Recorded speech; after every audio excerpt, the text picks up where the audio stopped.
Today, we're going to study some dandelions and make a beautiful drawing, which we're then going to combine with watercolor. The really special thing about today's art project is that it's meant to be done together. Choose an art partner, or 2 or 3.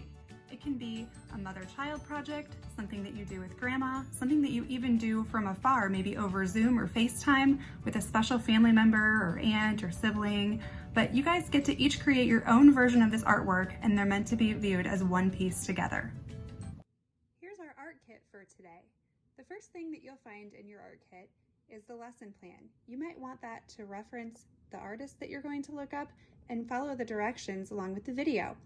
You'll also need a pencil, your black permanent ink pen, some scratch paper or a journal. You'll have some watercolor paper, which you can cut to size if there's a frame that you want to put it in, and your watercolors. You'll also need a watercolor brush, a jar of water to rinse your brush, and some paper towels might be handy for wiping up any drips. Dandelions. Kids love to pick them, bees and butterflies like to visit them, and most homeowners prefer to be rid of them. Have you ever looked closely at a dandelion that's gone to seed? The dried flower heads kind of look like a big puffball from afar, but it's actually a bunch of tiny little seeds all coming out from one center point. I challenge you to go pick a couple dandelions in different phases, maybe one as a bud, one blooming, and one gone to seed, and take a close look and sketch in your sketchbooks or on scratch paper some of your observations. An observation means that you're going to look closely, you're going to pay attention to detail, and you're going to look deeper into something that seems so ordinary.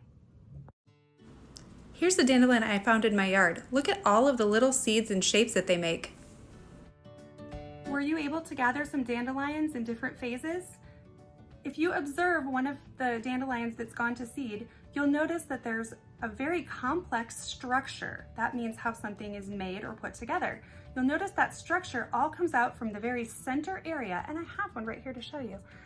You can see all of these little seeds come out from the middle, and it usually takes a stiff breeze, and all of these little seeds will be carried off in the wind to make more dandelions.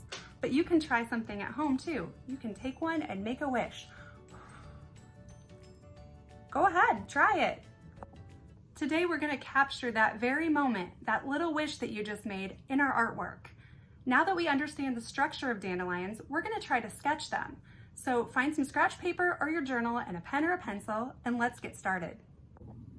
There are a couple different ways to draw dandelions, and I'm going to show you a couple of my favorites. First, we need a stem for a dandelion to grow out of the ground. I like to draw mine like a little bit of a curve. Then it always has a center point. It can be a circle, or you can draw one that looks almost like a little mushroom and color that in, and then maybe add some hair if you like. Those little petals. Next, you need to draw your bloom and your seeds. So one way is to draw a bunch of petals coming out of the center, and then you can add little things to the ends, and you can just keep going around like that. Sometimes I like to color in the ends of the seeds so that they look like they have little dots on the end, kind of like those dandelion seeds. Another way, and this ended up being my favorite way, is to draw seeds like this. A V shape, and then a couple coming out of the top. And if you draw a couple of those, and then a little dotted line down, you have seeds that launch into the air. So to do that on a dandelion that you're drawing out of the ground, I like to just make some dots around my dandelion so I know where I want to place my seeds. And then I just draw seeds on each dot and go around my circle so I know where I'm drawing. And then I just draw my dashes toward the center, coming out with a dandelion. So those are 2 ways that I know how. If you're going to draw these little ones with the circles on the ends, you can draw them just like that, or you can make some that have 4, and then you can color in the little dots on the end. And they can float any which way you like. So you can have some right side up, you could make them go sideways like this, you could have them going upside down. However you think those dandelions might free float. So take some time, practice your dandelion seed sketching. You can use my techniques, you can come up with your own, you can observe the dandelions you picked in the yard and come up with your own sketches of dandelions. I'd like to challenge you to draw 3 different types and see which one you're the most comfortable with and which you like the best. Once you're comfortable drawing dandelions and you've chosen the style you'd like to work in today, you can move to your watercolor paper. Here's my final dandelion drawing. You'll notice that my composition starts on the left and kind of moves toward the right so that I have some space to write my poem or my feelings over here at the end of the project. Once we've got this the way we like it, we can go ahead and set this aside because we need to practice the second part of our project, watercolor. Before we begin the watercolor portion of our project, I encourage you to look up the artworks listed on the lesson plan. The first one is an artwork called Sunrise by Georgia O'Keeffe, who's a really famous artist for her oil paintings, but she also did some watercolors. It's from 1916 called Sunrise. It includes bright colors that all kind of move together in a really limited palette, and there's hardly any white space in her artwork. Another artist that I encourage you to look up is Charles Reed. His Urchfront Flowers are more of a still life look, and there's lots of white space and kind of blotchy colors and lots of bright colors. And a third one is Lourdes Sanchez, and she has a really limited palette and more of a free-flowing organic look to her artwork, some white space, and just kind of really a muted palette. So take a look at those 3 and decide which one you like the best and what might inspire you today. When you're working with watercolors, there's lots of different ways to apply them, and I'm going to show you a couple of techniques that might be useful for you today. The first thing that you'll want to do when you get started with watercolors is dip your brush in water and get all of your colors wet, any of the colors that you're going to use. It will make them easier to apply to your paper if they already have a bit of water in them. And then I also encourage you, on the back of your watercolors, there's usually a little tray like this. It's really the lid, but it also can be used for mixing colors. So feel free to do that. You can always just wipe it off with a paper towel, and that's how you can create some really new colors and different things. Another thing about watercolors is that the more water you use, the lighter the color, and the less water you use, the more intense the color will be. When we're using watercolor in our artwork, we need to be really careful and consider the colors that we're using because those really give the feeling to our artwork. So think about a wish that you might have for your dandelion today, and we'll kind of apply that to our artwork later. Right now we're going to look at the techniques. So the first one is kind of the plain and simple. We've got our wet watercolors here, and I'm going to use this green, and you can just apply it to your paper. And if you want more intense color, you would go in the paint palette where there's less water, and that's going to make a darker, more pigmented color.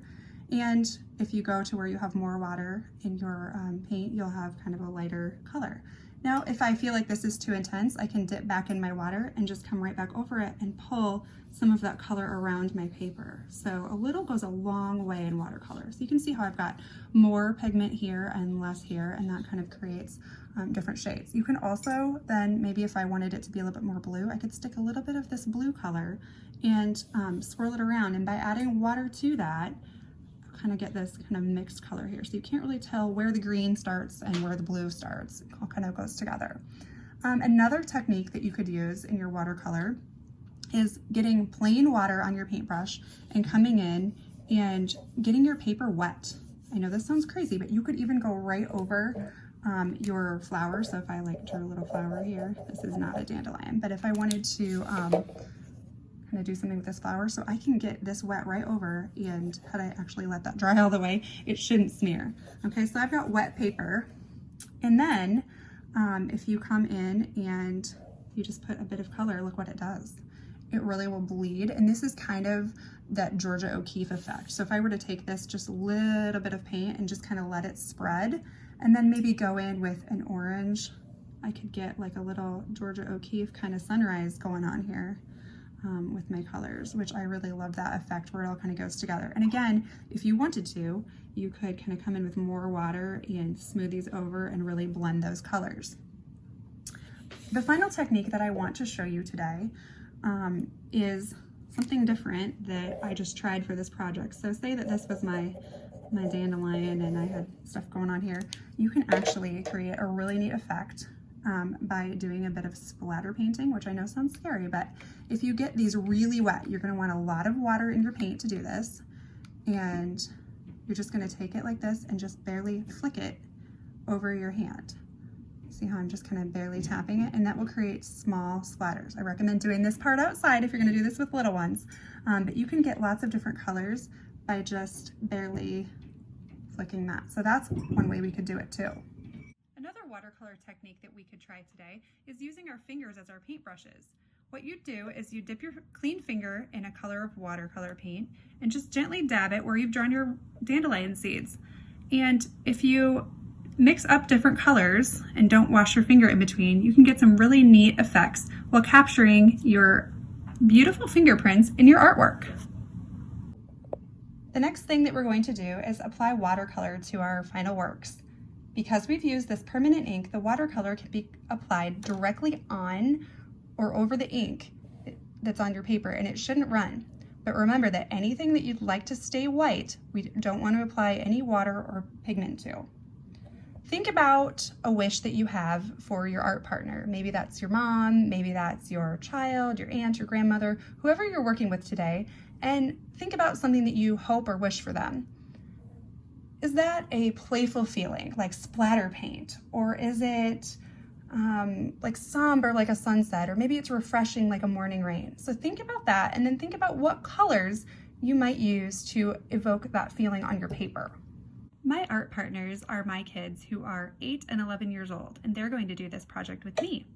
And my wish for them is that they remember this quarantine time as the time that we just slowed down, that we were at home together and we were calm and we had so much fun playing games and playing outside and planting a garden and just being together. So I'm going to choose colors for my artwork that remind me of fun and joy and happy times. So I'm going to choose, I made this color, it's kind of a pinkish purple color, and I really like the wet on wet application. So I'm going to get my paper wet and I'm going to add little blotches of that color and kind of let them kind of move around, kind of like Georgia O'Keeffe did. And I am going to make sure to leave the area around my seeds white because I want them to look like white, but I want the rest of this to kind of look like a beautiful afternoon sunset, you know, where you can almost smell the grass outside and maybe there's some good dinner on the grill, and that's kind of what I'm going for in my picture.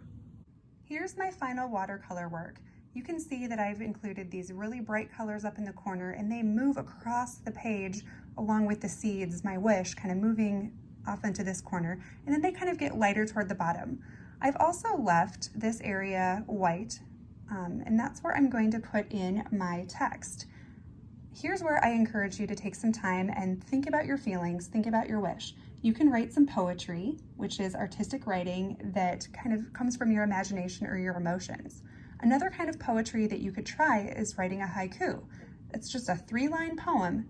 The first line has 5 syllables, the second line has 7, and the third line has 5 again. And you could make some really interesting and creative haikus together with your art partner.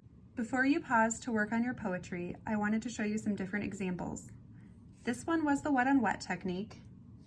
I also tried a splatter paint to see how that would work. Looks really playful and fun.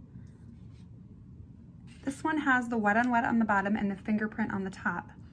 And then I chose a wet on wet technique to add my hand lettered quote to. I chose a quote that says, "Life isn't about waiting for the storm to pass, it's about learning to dance in the rain," by Vivian Green. And I thought that was just perfect for this time. So you're gonna use hand lettering. You can look up some examples online or in a book if you wanna learn more about it.